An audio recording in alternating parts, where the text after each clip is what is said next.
So hello guys, welcome to another video session of coding with Python. So in this tutorial we are gonna see about how to create a check button in a tkinter module. So here's an example of how to create an check button in the tkinter module. So now let's get into the video. And yes, as I told you, the first line is a comment section, and in comment section I will be writing the title of the program which I was able to execute it. So here is how to use, yes, in this tutorial we are gonna see about how to write how to set a check button in the GUI modules. So and the keyword which was used to create check button was check button, but the first letter was capital letter.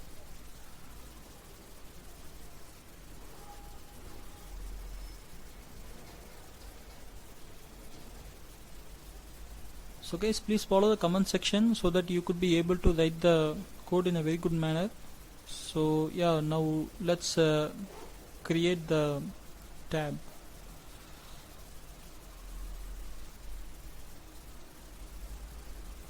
Okay, so now let's create a tab from tkinter. So import the necessary modules, and I was creating an object called student equal to tk. So tk is nothing but a tkinter, and I'm creating the object. And first I was creating a tab and running it, so if any issues came in tab we could be able to clear it. So now let's run the code. And yeah, I think as usual my system hangs, so wait for a second. Yes, so now the tab has been created. So now let's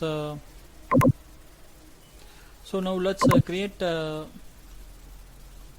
geometry, and then let's create a check button.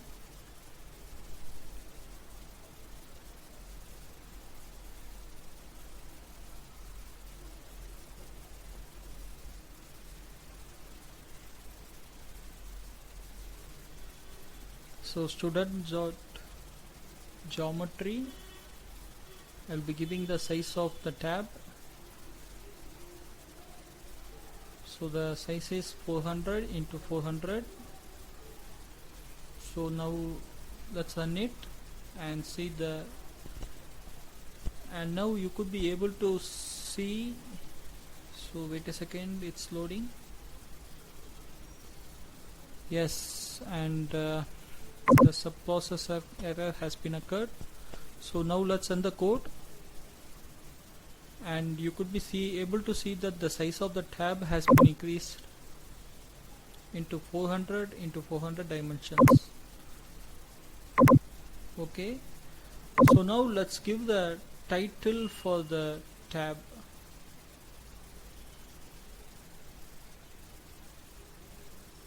So in order to give a title we need to give student dot title and the name of it. So the name is nothing but a check button. So now let's run the code. So you could be able to see that the check button has been came at the top of the tab. So you guys could not be able to see it in clear manner. I'll be showing it again. Now let's create a check button.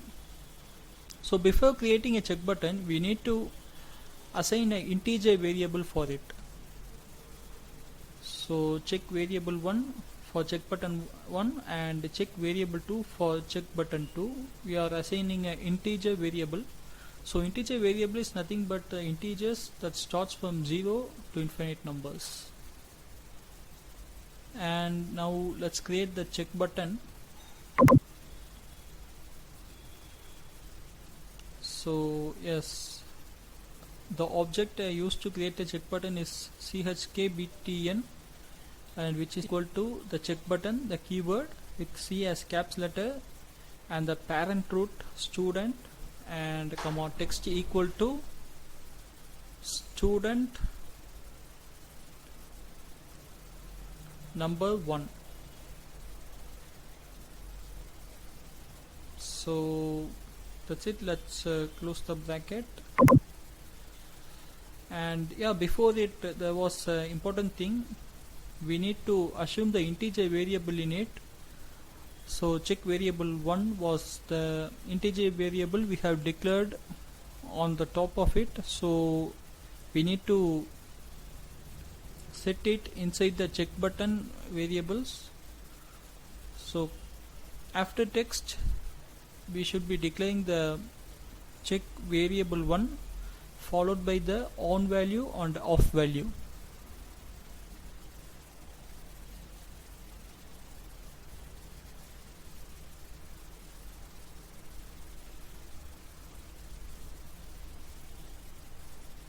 So let's now assume the value to it. I mean assume the condition to it. So on value equal to 1 and off value equal to 0.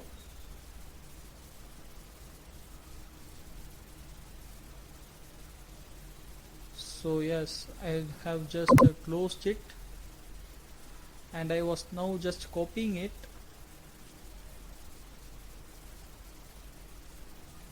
and pasting it for the second check button. So in order to give a difference, I was giving check button 1 and the second value as check button 2. So and I am changing the student number 1 to 2. So yes, I was placing it in the check button dot place pack, and followed by check button 2 dot pack.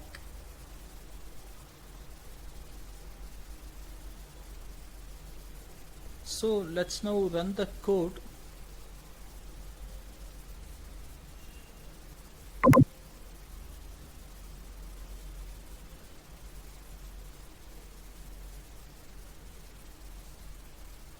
And see the output.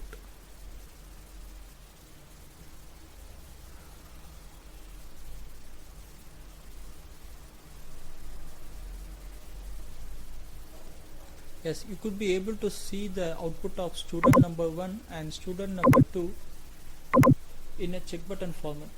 So that's all with check button, guys. I think you could be able to clearly understand it, and if in any queries you can surely follow the comment section. I was giving all details in it in a very clear manner, so follow it, guys. So thank you for watching the video, and thank you very much.